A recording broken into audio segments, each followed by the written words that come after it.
네, 오늘은 제가 원전주 또 주목을 해야 된다라고 말씀을 드렸는데 이 대왕고래 얘기가 있습니다만 뭐 이것은 이제 2026년 7년 정도까지 일정이 나와 있는 그런 거고 또 이제 원전 관련주는 7월 달에 이제 체코 원전의 노선 협상자 선정 문제가 남아 있기 때문에 이 부분도 계속 주목을 해야 된다. 특히 미국의 어제도 그렇고 이번 주 초반부터 발표되는 지표들이 경기가 조금 둔화 제조업이라든지 고용이나 둔화의 모습을 좀 보이기 때문에 결국 이 ECB가 이제 오늘 정책 회의를 하는데 유럽이 금리 인하를 단행을 하게 되면서 전 세계는 미국을 제외한 다른 국가들은 금리 인하를 포함한 금융 완화와 그다음에 경기 부양을 위한 재정 정책들을 이제 시작을 할 수밖에 없는 그런 상황입니다.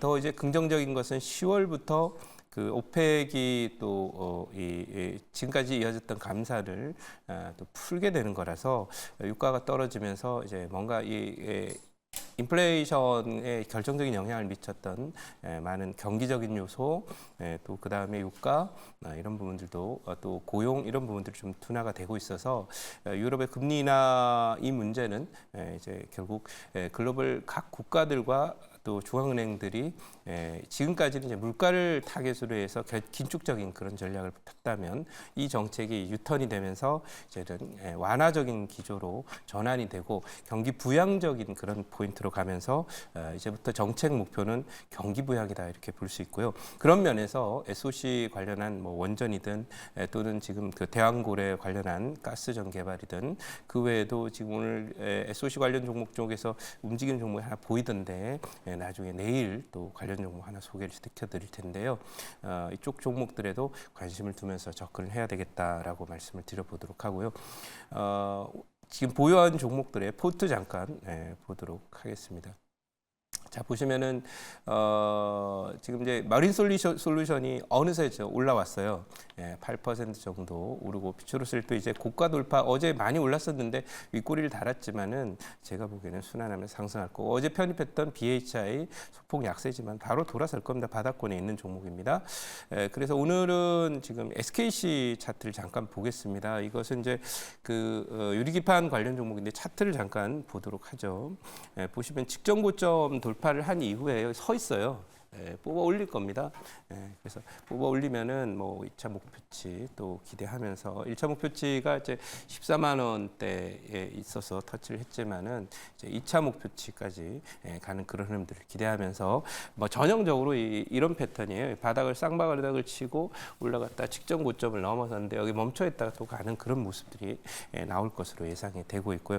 또 삼성전자와 관련된 또 호재도 있기 때문에 시장 분위기 자체는 금융 완화와 우리나라 증시가 사실 지난해 올해 다른 유럽이나 미국보다 못 갔던 이유는 수급상으로 이제 우리나라에 있던 자금이 해외로 빠져나가면서 이 개인 투자들의 한국을 매도하고 미국을 사는 그런 모습들도 있었고요. 또 한편으로는 삼성전자의 상대적인 부진 그리고 또 한편으로는 세 번째 이게 볼 수 있는 것은 우리가 이제 2차 전지가 작년 상반기까지 너무 시세를 많이 내서 시가총액 비중이 커졌었는데 1년 내내 빠지면서 걔네들이 지수가 오르지 못하는데 상당히 또 기여를 하는 그런 모습을 보였습니다. 그래서 오늘 뭐 2차 전지들도 이제 어느 정도 추가적인 하락을 멈춘 상태로 있기 때문에 이 지수 상승을 갉아먹을 수 있는 요인이 좀 사라지지 않나 그런 부분에서는 이렇게 생각을 해보도록 하고요. 자, 오늘 편입 종목은 여전히 이제 어제 원전주 BHI 소개드렸는데 어제는 화력 발전이었고요. 소시 관점에서 오늘 원전 관련주 대장주 한번 편입을 해보도록 하겠습니다. 오늘 편입할 종목 한번 보도록 하겠습니다. 네, 오늘 편입할 종목은 현재 가격 67,500원 기록하고 있고요. 눌림목 저점에 있습니다. 한전기술이라고 하는 종목입니다. 제가 이제 이 원전 유턴과 관련해서 이렇게 소개를 드렸던 적이 2021년도 3, 4월에 소개드려서 당시에 이제 두산종목 100%, 한전기술 100%, 또 한전산업 200% 이렇게 이 생쇼를 통해서 소개를 보여드렸었는데요. 이제 원전을 제가 안 한 지 2021년이었으니까 이제 만 3년이 됐거든요. 그래서 기간 조정도 충분히 좀 받았고 또 당시만 하더라도 이제 전 정권에서는 원전을 뭐 탈원전이라 그래서 원전 제로를 향해서 가는 정책을 폈었는데 그런 과정에서도 이제 상승을 전환을 해서 올라왔는데요. 지금은 이제 이번 정부는 원전을 더 육성하고 우리 에너지의 또 중요한 그 근간으로 삼아서 상대적인 이제 글로벌 경쟁에서 이 전기 가격이 비싸가지고 글로벌 경쟁 원가를 비싸게 만드는 요인이 있어서는 상당히 불리하겠죠. 그래서 그런 측면하고 또 최근에 우리 방산 수출도 굉장히 잘 되고 있는 편이지만은 또 유럽 쪽에 지금 뭐 UAE의 원전은 아랍에미리트에 저희가 수출을 했었습니다만은 또 유럽의 체코라든지 폴란드, 루마니아 이런 국가들의 원전 수출 그런 과정에도 상당히 좀 기대를 해볼 수 있는 그런 대목이 아닐까 싶고요. 그런 면에서 과거에 이 종목이 이제 주도주로 제가 편입을 했던 자리는 여기입니다. 2021년도 한 3, 4월 자리에 편입을 해서 이게 여기서부터 올라온 거는 대략 한 5배쯤 올라왔지만 뭐 제가 생쇼에서 보여드렸던 것은 한 100% 정도 보여드렸었는데요. 기간 조정을 보시다시피 충분하게 한 3년 정도 했어요. 그리고 지금 그 후행 스팬이라고 하는 건 자주 보시지는 않지만 이게 자기 그림자라고 생각하시면 되는데 이게 여기를 넘어서게 되면 이제부터 잘 안 빠집니다. 그래서 여기에 기간 조정까지 다 한 상태라서 지금 좀 편안하게 담을 수 있는 그런 자리다 생각하고요. 많이 갔던 종목은 좀 못 가니까요. 상대로 덜 간 종목들 쪽에서 바닥권 종목에서 종목 발굴이 유효하다 이렇게 보고 저는 SOC와 원전 그리고 또 대왕고래 관련 종목들 이런 종목들에 관심이 있다 이렇게 말씀드리도록 하고요. 준비된 자료 잠깐 보도록 하겠습니다.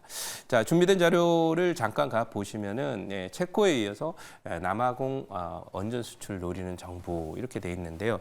지금 체코보다는 사실은 현실적으로는 저는 남아공이 좀 지정학적인 문제라든지 이런 부분에서 좀 자유로운 그런 국가라서 왜냐하면 유럽에 있기 때문에 아무래도 유럽 연합의 입김에서 이 체코는 조금 부담이 되지만은 어쨌든 남아공 쪽의 경우에는 뭐 수주 가능성이 좀 더 크지 않을까 이렇게 생각을 하고 있고 내부적으로 이제 체코에서 뭐 프랑스 원전하고 비교를 해보면 가격이나 이런 부분들은 당연히 이제 한국산이 더 유리한데 포인트는 뭐냐면 걔네들이 이제 러시아 위협을 받고 있고 또 EU라고 하는 묶음에 걸려 있고 최근 폴란드에서도 우리가 이제 수출하기로 돼 있던 FA-50이라고 하는 경운 공격기에 대해서 이 계약을 뒤집으려고 하는 그런 시도들이 나오고 있어서 항상 이제 방산이나 원전 이런 건 국가 전략 산업들이면서 이제 국가 그 지정학적인 이유라든지 국가 방위 산업 국가의 어떤 그 국제 정치적인 어떤 그런 역학 관계가 중요하기 때문에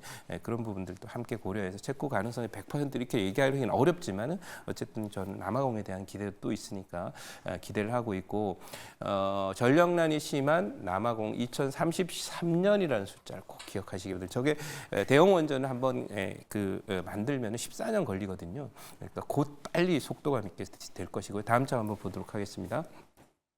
자, 다음 장 보시면 에너지 정책의 원전 유턴 톱3는 원전 뉴턴이에요. 원전을 더 키우겠다는 겁니다. 미국과 프랑스와 중국이다. 그럼 우리는 안 할 이유가 없겠죠. 그래서 그런 관점에서 이런 트렌드는 글로벌하게도 진행되고 있다라고 말씀드리고 있고요. 이 정도까지 말씀드리고 질문 받아보고 가격 전략 말씀드리도록 하겠습니다. 네, 제가 질문 한번 해보도록 하겠습니다. 네. 원전주들 중에서 가장 좀 대장주 역할을 하고 또 한번 움직이면 사실은 어떠한 테마 종목들보다 더 탄력적으로 움직이는 게 바로 한전기술인데 제가 궁금한 포인트는 사실 이번 주 월요일 날 윤석열 대통령께서 이 그 석유가스 얘기를 영일만 얘기를 하면서 사실 원전주가 그동안 이제 잘 가고 있었는데 거기는 나온 수급들이 이제 석유가스 에너지 쪽으로 넘어갔단 말이죠.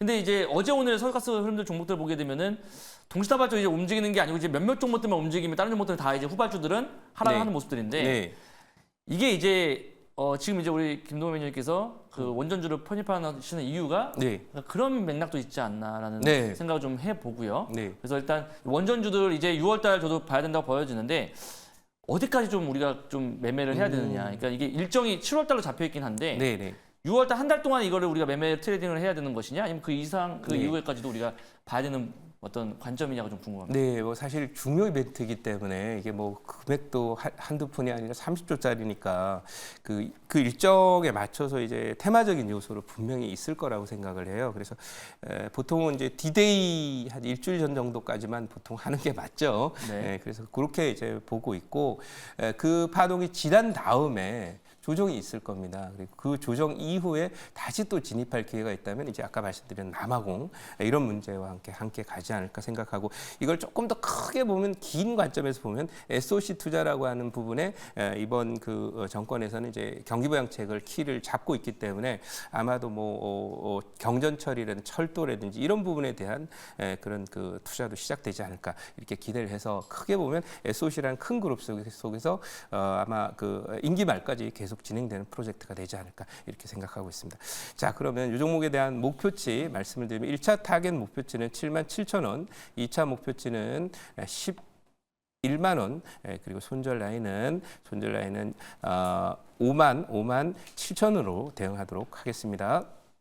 오늘 무료 방송은 어제 제가 또 목이 좀 안 좋아서 무료 방송을 쉬었는데, 오늘은 4시 반 무료 방송 진행하도록 하고요. 지수가 박스권 하단을 쳤고요. 그렇기 때문에 또 정고점까지 갈 텐데, 이게 뭐 예전처럼 막 속도감 있게 가는 그런 모습이 아니라 역시 큰 그림에서는 여전히 박스권이 좀 갇힌 형태의 모습이기 때문에 종목 장세의 흐름이 계속될 거예요. 근데 보면 많이 갔던 종목보다 이제 바닥에서 새로 오르는 종목들이 눈에 많이 띄기 때문에 그런 종목들을 관심 있게 보시고, 또 관심 있는 분들은 4시 반 무료 방송에서 많이 오셔서 또 정보 얻어가시라는 말씀 드리도록 하겠습니다.